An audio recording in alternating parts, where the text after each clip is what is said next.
Welcome back students. आज का जो मेरा सेशन है वो दोबारा मॉनेटरी पॉलिसी और थ्योरी के ऊपर है। लास्ट टाइम मैंने जो डिस्कशन की थी वो मैंने आप लोगों को बताया था कि जी बार्टर सिस्टम अब क्या है, उसकी किस तरह से वो फॉल हुआ और क्यों, उसकी जो वजह क्या थी फॉल होने की। मैंने बेसिकली पहले ये डिस्कशन की थी, लेकिन अब जो मेरी डिस्कशन है वो सफर है जो कि दौलत की तरफ यानी पैसे की तरफ सफर किया गया, यानी मनी जिसे हम कहते हैं पैसा। ठीक है, पैसे की तरफ सफर क्यों किया गया, दुनिया पैसे की तरफ क्यों आई? देखिए जी, पहले तो एक्सचेंज, मीडियम ऑफ एक्सचेंज जो है गुड्स के बदले गुड्स था, तो वो उस वजह से फॉल हो गया क्योंकि उसमें बहुत सारे फ्लॉज थे, बहुत सारी प्रॉब्लम्स थी जिसकी वजह से प्रॉब्लम आता था। फिर पैसे के लिए, पैसे की तरफ सफर करने के लिए उन्होंने क्या किया, उन्होंने एक नया सिस्टम बना लिया कि उन्होंने वही थोड़ा सा उसको जो है अमेंड कर लिया। जो सिस्टम हमारा बार्टर सिस्टम था उसको थोड़ा सा अमेंड कर लिया।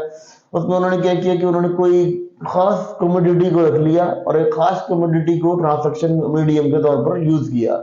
जैसे यूएस स्टेट्स थी तो वो टोबैको को as a medium of exchange use करने लगी।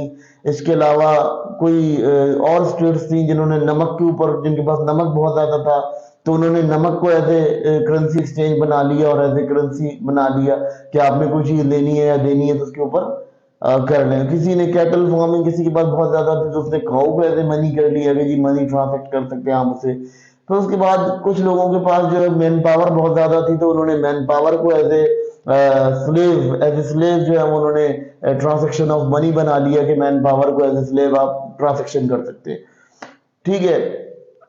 अच्छा, अगर हम इन सब के सिनेरियो पे बात करते हैं तो हम मॉडर्न वर्ल्ड में भी कहीं ना कहीं यही तमाम ट्रांसैक्शन के ऊपर कंट्री बेस करते हैं, लेकिन ये अब इंटरनेशनल लेवल पर रह गई है और डोमेस्टिक लेवल पर मुश्किल ही रह गई है। ठीक है, लेकिन ये इंटरनेशनल लेवल पर आज भी ऐसी होता है कि कोई कंट्री अपना नमक दे रहा होता है और नमक के बदले में वो कुछ अर्न कर रहा होता है, कुछ ना कुछ इससे यूटिलाइज कर रहा होता है और उसकी रिटर्न में कुछ ले रहा होता है। तो अगर हम हायर स्टैंडर्ड्स के ऊपर बात करें, यानी जो इंटरनेशनल ट्रेड्स के ऊपर बात जब हम करेंगे, जब इसको एवेल्युएट करेंगे तो इंटरनेशनल ट्रेड के अंदर हम आपको ये बताएंगे कि किस तरह से कंट्रीज एक दूसरे के साथ जो है वो कमोडिटी ट्रांसैक्शन करती हैं। और कमोडिटी ट्रांसैक्शन के अंदर जो होता है, कमोडिटी ट्रांसैक्शन के अंदर बेसिक मैटर ये होता है कि जी कमोडिटी तो आप ट्रांसैक्ट कर देते हैं, ठीक है, कमोडिटी ट्रांसैक्ट हो जाती है, लेकिन वो कंट्री टू कंट्री होती है, उसमें क्वांटिटी ऑफ कमोडिटी ट्रांसफर की जाती है। ठीक है। तो अब मनी की तरफ हम बढ़ते हैं तो मसला पता है क्या था? बेसिकली पहला मसला था कि कॉमन स्टैंडर्ड नहीं थे। अब कहीं नमक की बहुत वैल्यू थी और कहीं नमक की वैल्यू नहीं थी। ठीक है, जैसे लेट सपोज पाकिस्तान था, यहाँ पाकिस्तान में समुद्री नमक भी मिलता था, यहाँ पर जो है वो पहाड़ी नमक भी मौजूद था हमारे पास, ठीक है, पत्थर वाला नमक भी मौजूद था।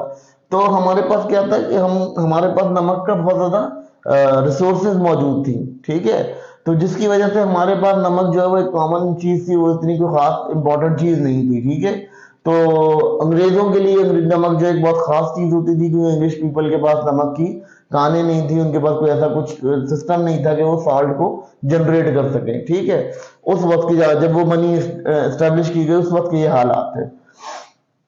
तो अब इसमें कॉमन स्टैंडर्ड ऐसे नहीं था कि किसी स्टेट के लिए तो नमक बहुत इंपॉर्टेंट चीज होता था, बहुत वैल्यूएबल चीज होता था, लेकिन किसी स्टेट के लिए वो वैल्यूएबल चीज नहीं होता था। तो वो जब इंटरनेशनल ट्रांसैक्शन होती थी या अगर डोमेस्टिक ट्रांसैक्शन भी करते थे तो किसी शख्स के पास नमक का बहुत सारा स्टोरेज था और किसी शख्स के पास नमक का स्टोरेज नहीं था। फिर तो प्रॉब्लम दूसरी ये आई इसके अंदर कि एक तो ये स्टैंडर्ड हो गया, दूसरा मसला ये हो गया कि उसके अंदर जो है टाइम नहीं था, आप उसको रख नहीं सकते थे, यानी आप 1-1.5 साल तक मनी को रख नहीं सकते थे।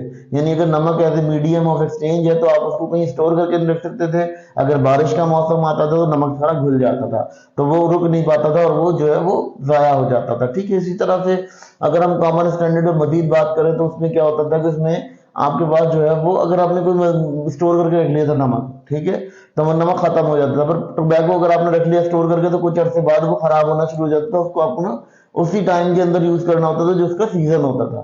तो ये एक प्रॉब्लम आती थी कॉमन स्टैंडर्ड के अंदर। हमारा जो डिस्कशन थी वो यही थी कि जी इसमें जो है ड्यूरेबिलिटी नहीं थी। ठीक है, ड्यूरेबिलिटी नहीं थी इस मनी के अंदर, ड्यूरेबिलिटी मौजूद नहीं थी, यानी हम इसके अंदर जो है ड्यूरेबिलिटी मौजूद नहीं थी, यानी हम इसको टाइम टू टाइम यूज नहीं कर सकते थे। हम इसको जो है ओनली ड्यूरेबिलिटी मौजूद नहीं थी।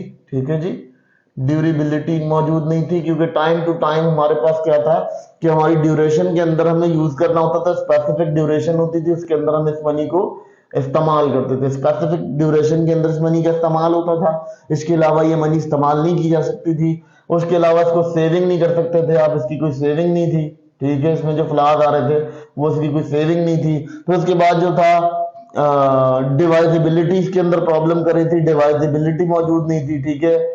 डिवाइजिबिलिटी क्या थी कि मतलब आप जो है वो किसी चीज को डिवाइड नहीं कर सकते थे। आपने जो है वो मनी को अगर डिवाइड करें, जैसे cow as a medium of exchange थी, तो काउ को अगर हम किसी को देते थे तो उसको हम डिवाइड नहीं कर सकते थे कि अगर किसी चीज की वैल्यू आधी काउ के बराबर है तो हम आधी काउ किसी को काट कर दे सकें, हम डिवाइजिबिलिटी नहीं कर सकते थे। सबसे बड़ा प्रॉब्लम इसमें ये आ रहा था, इस तरह की एक्सचेंज ऑफ मीडियम के अंदर हम ये प्रॉब्लम आ रहा था। फिर उसके बाद डिवाइजिबिलिटी ये थी कि अगर हम कहीं काउ या कोई कैटल फार्म या कोई भी कुछ करते थे तो उसमें हम डिवाइजिबिलिटी नहीं कर सकते थे। उसकी एक प्रोमिनेंट वैल्यू थी, पूरी गाय को जो है वो आप बेच सकते थे, और अगर वे भी अगर आपको बेचना है उसको जो है पोर्शन करके बेचना है, तो पोर्शन करने का एक ही हल था कि उसको स्लॉटर किया जाए, उसको काट दिया जाए।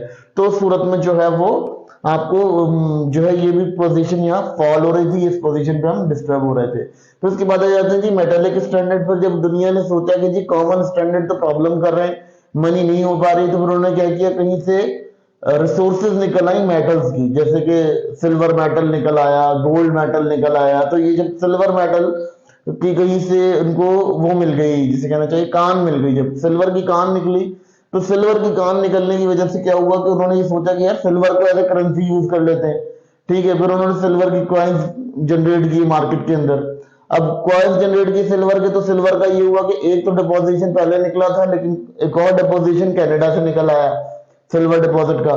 तो जब सिल्वर डिपॉजिट का कैलिफोर्निया वगैरह से कहीं और से 2-3 जगह से जब सिल्वर डिपॉजिट निकल आया, तो फिर क्या प्रॉब्लम आया कि अब जो सिल्वर था वो नायाब चीज नहीं रहा, वो वैल्यूलेस हो गया। तो अब लोगों को बड़ी परेशानी हुई कि अब हम किस चीज पे जाएं।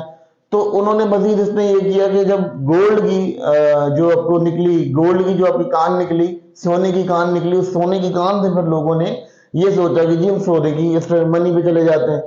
अब सोने की मनी क्या थी कि सोना बहुत एक्सपेंसिव चीज था और बहुत नायाब चीज था, तो वो गरीब लोगों के पास तो आता नहीं था। तो जो लोग थे, जो नॉर्मल पब्लिक थी, जिसके पास वो पैसा नहीं आ पाता था कि वो गोल्ड के कॉइन खरीद सके या ट्रांजैक्शन पर्पस के लिए यूज कर सके, ठीक है।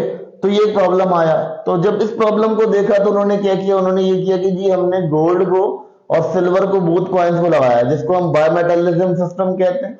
बायोमेटलिज्म सिस्टम में क्या किया हमने, गोल्ड और सिल्वर स्टैंडर्ड दोनों को लगाया, और क्या किया कि सिल्वर की क्वांटिटी इतनी कम कर दी कि वो एक आम आदमी की पहुंच तक मौजूद रहे, लेकिन उसकी वैल्यू वही रखी, क्योंकि गोल्ड की करेंसी थी वो को करेंसी कंट्री करेंसी कर दिया गया, उसको कंट्रीली करेंसी कर दिया गया कि गोल्ड जो है वो कंट्री के पास रहेगा, और जो सिल्वर कॉइन होगा वो कॉमन ट्रांजैक्शन के लिए यूज होगा, पब्लिक उससे अपनी ट्रांजैक्शन चलाएगी। तो सिल्वर करेंसी को जो है वो मार्केट में रखा, और जो गोल्ड कॉइन था वो मार्केट से एक्सट्रैक्ट कर लिया। इसको हम मजीद जब लॉ ऑफ ग्रेजियम में बात करेंगे, लॉ ऑफ ग्रेजियम एक वो थे क्वीन के एडवाइजर थे, ठीक है, क्वीन एलिजाबेथ वन के एडवाइजर थे, जिन्होंने इसका कंसेप्ट पेश किया था ग्रेजियम का। वो मैं आपको आगे जो है फर्दर सेशन से बताऊंगा।